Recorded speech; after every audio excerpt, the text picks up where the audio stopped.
சட்டமன்ற எதிர்க்கட்சி தலைவராக இருக்கக்கூடிய எடப்பாடி பழனிசாமி அவர்கள் தமிழ்நாடு கொலை மாநிலமாக மாறிவிட்டது என்கின்ற ஒரு புதிய குற்றச்சாட்டை வைத்திருக்கின்றார்கள். அவருக்கு நாங்கள் தெரிவிக்க விரும்புவது என்னவென்றால், தமிழ்நாடு கொலை மாநிலம் அல்ல, கலை மற்றும் அறிவுசார் மாநிலம்தான் தமிழ்நாடு. இன்னும் சொல்லப்போனமையானால் சமூக விரோதிகளை களை எடுக்கின்ற மாநிலம் தமிழ்நாடு. இதை அவர் உணர்ந்து கொண்டாக வேண்டும். அவருடைய ஆட்சியில் நடந்த சம்பவங்கள் ஆட்சியோடு தொடர்புடையவை. ஆனால் இந்த ஆட்சியிலே எந்த சம்பவங்களும், வன்முறை சம்பவங்களும் ஆட்சியோடு தொடர்புடைய எந்த சம்பவங்களும் நடைபெறவில்லை. கொடநாடு சம்பவம் என்று எடுத்துக்கொண்டோமையானால் அது அன்றைய முன்னாள் முதலமைச்சர் ஜெயலலிதா அவர்களுடைய கேம்ப் அலுவலகமாக இருந்தது. ஆனால் அங்கே தொடர் கொலை கொள்ளை சம்பவங்கள் நடந்திருக்கின்றன. அது ஆட்சியாளர்களுடைய திறமையின்மையை காண்பிப்பதாக அமைந்திருக்கிறது, அல்லது ஏதோ சதித்திட்டங்கள் அடிப்படையில் அமைந்திருக்கிறது. இன்னும் சொல்லப்போனமையானால் அன்றைக்கு முதலமைச்சராக இருந்த எடப்பாடி பழனிசாமி அவர்கள் தூத்துக்குடி துப்பாக்கி சூடு சம்பவம் கூட எனக்கு தெரியாது, நான் டிவியில் பார்த்து தான் தெரிந்து கொண்டேன் என்று 13 உயிர்கள் பலியான சம்பவம் கூட முதலமைச்சராக இருந்து தனக்கு தெரியாது என்றுதான் சொல்லியிருக்கிறார், தவிர ஒப்புக்கொள்ளவில்லை. அப்புறம் தான் தெரியும்னு சொன்னார். ஆனால் எங்களுடைய முதலமைச்சர் எதையும் தைரியமாக சொல்லக்கூடியவர், ஏற்றுக்கொள்ளக்கூடியவர். தமிழ்நாட்டில் இப்போ நடந்திருக்கு 26, 27, 28 இந்த தேதிகளில் அவர் சொல்கிற போது அவர் 5 சம்பவங்களை சொல்லுகிறார். அதில் ஒன்று புதுச்சேரியில் நடந்தது. அதையும் நம்ம தமிழ்நாட்டு கணக்குக்கு மாண்புமிகு எடப்பாடி பழனிசாமி அவர்கள் கொண்டு வந்திருக்கிறார்கள். ஆனால் அது புதுச்சேரியில் நடந்தது. மீதமுள்ள 4 சம்பவங்களுக்கும் வன்முறை சம்பவங்கள் என்று எடுத்துக்கொண்டால் அதில் எதுவுமே அரசாங்கத்துக்கு தொடர்புடையவை இல்லை. எல்லாமே சொந்த காரணங்களுக்காக அல்லது அவர்களுக்குள்ளே இருக்கக்கூடிய முன்விரோதத்தினுடைய அடிப்படையிலே, பகைமை அடிப்படையிலே இந்த சம்பவங்கள் நடந்திருக்கின்றனவே தவிர இதில் எதுவுமே இன்றைக்கு சட்டம் ஒழுங்கு சீர்கொடுங்கிற அளவுக்கு எந்த சம்பவங்களும் கிடையாது. ஏன்னா ஒருத்தருக்கு ஒருத்தர் முன்விரோதம் காரணமாகத்தான். ஏனென்றால் ஒரு காலத்தில் 4 கோடி தலைவருக்கு தமிழர், 4 கோடி மக்களுக்கு தலைவர் என்று தலைவர் கலைஞரை சொல்வோம். இன்றைக்கு 8 கோடி மக்களுக்கு தலைவராக தலைவர் தளபதி இருக்கின்றார். எனவே மக்கள் தொகை பல மடங்கு உயர்ந்திருக்கின்றது. ஆனால் அதே நேரத்தில் இதுபோன்ற சம்பவங்களுடைய எண்ணிக்கையும் ஒரு சில கூட தெரியும், குறைய தெரியும். ஆனால் அதற்கு அரசாங்கம் எந்த வகையிலும் பொறுப்பாக முடியாது. நாங்கள் எந்த வகையிலும் அதுக்கு பொறுப்பாக இருந்தால் எங்கள் மீது குற்றம் சுமத்தலாம். ஆனால் அதே நேரத்தில் யார் யாருக்கு முன்விரோதம் இருக்கிறது என்றெல்லாம் இப்பொழுது நாங்கள் கண்டுபிடித்துக் கொண்டுதான் இருக்கிறோம். ரவுடிகளிடத்தில் எந்தெந்த ரவுடி பட்டியல் இருக்கிறதோ அந்த பட்டியலை கையில் எடுத்துக்கொண்டு மாண்புமிகு தமிழ்நாடு முதலமைச்சர் அவர்கள் காவல்துறைக்கு அந்த ரவுடிகளுடைய பட்டியலை வைத்துக்கொண்டு அவர்களுக்குள்ளே மோட்டிவ் இருக்கிறதா, முன்பகமை இருக்கிறதா, விரோதம் இருக்கிறதா, அவற்றையெல்லாம் கண்டறிந்து தீர்த்து வைக்க வேண்டும். இது மாதிரியான சம்பவங்கள் நடக்கக்கூடாது என்று முன்னெடுவடிக்கை எடுக்கின்ற முதலமைச்சராக மாண்புமிகு தமிழ்நாடு முதலமைச்சர் இருக்கிறார் என்பதை நான் இங்கே தெரிவித்துக் கொள்ள விரும்புகின்றேன். எனவே சட்டம் ஒழுங்கை இன்றைக்கு நாங்கள் சிறப்பாக பேணி பாதுகாப்பதால் தான் இந்தியாவிலேயே முதன்மையான மாநிலமாக நம்முடைய தமிழ்நாடு இன்றைக்கும் இருக்கிறது என்பதை யாரும் மறந்துவிட முடியாது, மறுக்கவும் முடியாது. எல்லா தொழிலதிபர்களும் நம்மை நாடி வருகிறார்கள். ஆனால் எடப்பாடி பழனிசாமி போன்றவர்கள் இதை வேறு விதமாக, வேறு கோணத்தில் இதை மாற்றிவிட்டு தமிழகத்தை பின்னோக்கி தள்ளிவிட முடியுமா என்று கனவு காண்கிறார்கள். அவர்களுடைய கனவு ஒரு காலத்திலும் பலிக்காது. நிச்சயமாக மாண்புமிகு தலைவர் தளபதி அவர்கள் எல்லாவற்றையும் வென்று காண்பிப்பார். தமிழ்நாடுதான் இந்தியாவிலேயே சிறந்த அமைதி பூங்கா என்பதை நிலைநிறுத்துவார். மக்கள் தொகை காரணம்னு சொல்லல. அதாவது அன்றைக்கு 4 கோடி மக்கள் தொகை இருந்தது, இன்னைக்கு 8 கோடி மக்கள் தொகை ஆயிருக்கு. சில இடங்களில் பிரச்சனைகள் எல்லாம் இருக்கு. மக்கள் தொகைக்கு வன்முறைக்கு காரணம்னு சொல்ல முடியாது. ஆனால் அதனால சில இடங்களில் கூட குறைச்சலா சம்பவங்கள் நடந்து கொண்டிருக்கின்றன என்பதற்காக நான் சொல்லுகிறேனே தவிர, அன்னைக்கு 4 கோடி பேர் இருந்தாங்க, இன்னைக்கு 8 கோடி பேர் இருக்காங்க. அந்த 4 கோடி பேர் இருந்த போது நடந்த சம்பவம் தான் இன்னைக்கு 8 கோடியிலையும் நடக்கணும் அப்படின்னு எதிர்பார்க்க முடியாது. மக்கள் தொகையினுடைய அதிகரிப்பு இருக்கு, அதுல மோட்டிவ் இருக்கு. யார் யாருக்குள்ளே விரோதம் இருக்கிறதோ அந்த விரோதத்தினால் தான் இங்கே நடக்கிறதே தவிர அரசாங்கத்தால் அல்ல. அதைத்தான் நான் இங்கே குறிப்பிட விரும்புகிறேன்.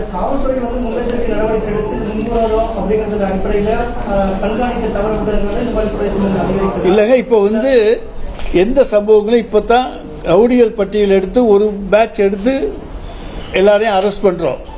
அவங்களை யார் யாரெல்லாம் ஏ பட்டியலில் இருக்கிறார்களோ அவர்களை இன்றைக்கு கைது செய்கின்றோம், அவர்களை விசாரிக்கிறோம், பி பட்டியலை விசாரிக்கின்றோம். அதுபோல் ஒவ்வொரு பட்டியலாக இருக்கிறது. அவர்களை எல்லாம் இன்றைக்கு விசாரித்து நீங்கள் ஒழுங்காக இருக்க வேண்டும், இல்லை என்றால் உங்கள் மீது நடவடிக்கை எடுக்கப்படும், முன்னெச்சரிக்கை நடவடிக்கை எடுக்கப்படும் என்றெல்லாம் எச்சரித்து ஒவ்வொரு காவல்துறையும் இன்றைக்கு அதிலே தான் தொடர்ந்து செயல்பட்டு கொண்டிருக்கின்றது.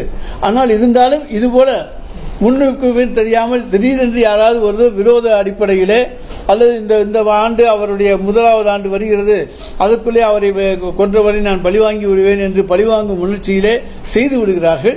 அந்த மாதிரி சம்பவங்கள் தான் இன்றைக்கு நடந்திருக்கின்றன தவிர இதற்கு அரசாங்கம் பொறுப்பு ஆக முடியாது. ஆனால் இதை நாங்கள் தடுப்பதற்கு நிறைய நடவடிக்கை எடுத்திருக்கிறோம். இன்றைக்கு சிறையில் எடுத்துக்கொண்டோம். 97% சிறை இன்றைக்கு ஃபுல்லப் பண்ணப்பட்டிருக்கிறது. ரவுடிகள் பட்டியலில் இருக்கவங்க எல்லாம் பிடிச்சி உள்ள வச்சிருக்கோம். சமீபத்தில் நடந்த கொலைகளில் இளம் குற்றவாளிகள் ரொம்ப அதிகமாக இருக்காங்க. இப்போ இந்த சீர்திருத்தப்பள்ளியிலிருந்து வெளியில் வர்றவங்கள சரியாக முறையாக கண்காணிக்கிறது இல்லையா? நடந்த குற்றச்சம்பவங்கள்லாம் அவங்க அடிப்படை காரணமாக இருக்காங்க, ஈடுபட்டுருக்காங்க, அந்த குற்றச்செயலில் ஈடுபட்டுருக்காங்க. ஸோ சிறார் சீர்திருத்தப்பள்ளியிலிருந்து வரக்கூடியவங்கள முறையாக கண்காணிக்க சிறார் சீர்திருத்த பள்ளியிலிருந்து வர்றவங்க ஒழுங்காக நன்னடத்தை அலுவலர்களாலே கண்காணிக்கப்படுகிறார்கள். அதனால சிறார் சீர்திருத்த பள்ளியிலிருந்து வர்ற போது அவங்களை திருத்தி அனுப்புகிற பொறுப்பைத்தான் சிறைகள் மற்றும் சீர்திருத்த துறைகள் பணித்துறை செய்கின்றதை தவிர அவங்களை நிச்சயமாக நாங்கள் குற்றவாளிகளாக வெளியே வர அனுமதிப்பதே கிடையாது. அவங்களை திருத்தித்தான் வெளியே அனுப்புகிறோம்.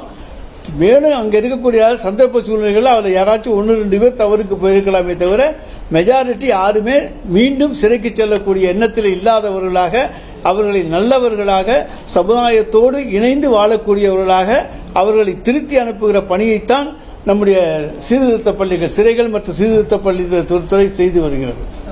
காவல்துறை சார்பில் ஏற்கனவே ஒரு டிபார்ட்மெண்ட் போட்டு ரவுடிகளோட தொடர் கண்காணிப்பா இருப்பாங்க. அதே போல முன்னாள் குற்றவாளிகளை தொடர்ச்சியாக கண்காணிச்சுட்டு இருப்பாங்க. ஒரு டீம் தான் பண்ணுவாங்க. அப்படி இருக்க பார்த்தா இதெல்லாம் மோட்டிவேஷன் பண்ணணும்னா அரசு எப்படி இதை பொறுப்பேற்க முடியாதுன்னு சொல்லுங்க சார். முன்னாள் குற்றவாளிகளை நாங்கள் கண்காணிச்சுட்டு தான் இருக்கோம். புதுசாக குற்றவாளிகள் வர்றாங்க. முன்னாள் குற்றவாளிகளை நாங்கள் எங்களுடைய அடையாளம் கண்டு அவங்களெல்லாம் கண்காணிச்சுக்கிட்டே வர்றோம். ஒரு கண்காணிப்பு உடைய ஒரு போலீஸ்காரர் ஒரு 100 பேரை போய் பார்த்துக்கிட்டு இருக்கிற போது அவங்களுக்கே தெரியாமல் 2 புது குற்றவாளிகள் வர்ற போது நாங்கள் அவங்களை என்ன பண்ண முடியும்? திருப்பி அவங்களையும் நாங்கள் வளையத்துக்குள் கொண்டு வந்து கண்காணிக்கின்றோம். எனவே நிறைய செயல்களை இன்றைக்கு தடுத்திருக்கிறது காவல்துறை தான். சிறப்பாக காவல்துறை பணியாற்றி ரவுடிசத்தை ஒழிக்க வேண்டும் என்பதற்காக மிகுந்த முயற்சி எடுத்து தடுத்திருக்கிறது. எனவேதான் நாம் இன்றைக்கு சுதந்திரமாக இருக்க முடிகிறது. எனவே மாண்புமிகு தமிழ்நாடு முதலமைச்சர் எடுத்திருக்கிற நடவடிக்கைகள் தான் இதற்கு அடிப்படை காரணம்.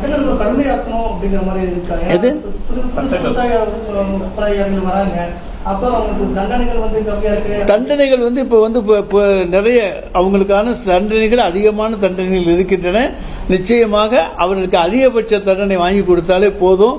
அதுவே லைஃப் சென்டென்ஸ் எல்லாம் போனால் 14 வருஷம் உள்ளே இருக்கணும்.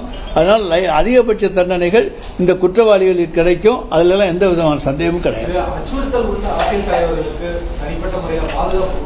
அதாவது எந்த அரசியல் தலைவர் அச்சுறுத்தல் இருக்கிறது என்று சொன்னால் உடனடியாக மாண்புமிகு முதலமைச்சர் அவர்கள் இந்த அரசு அவர்களுக்கு பாதுகாப்பு கொடுப்ப தயங்குவது கிடையாது. யாரும் அச்சுறுத்தல் இருக்கு என்கின்ற தகவல் தெரிவிப்பது கிடையாது.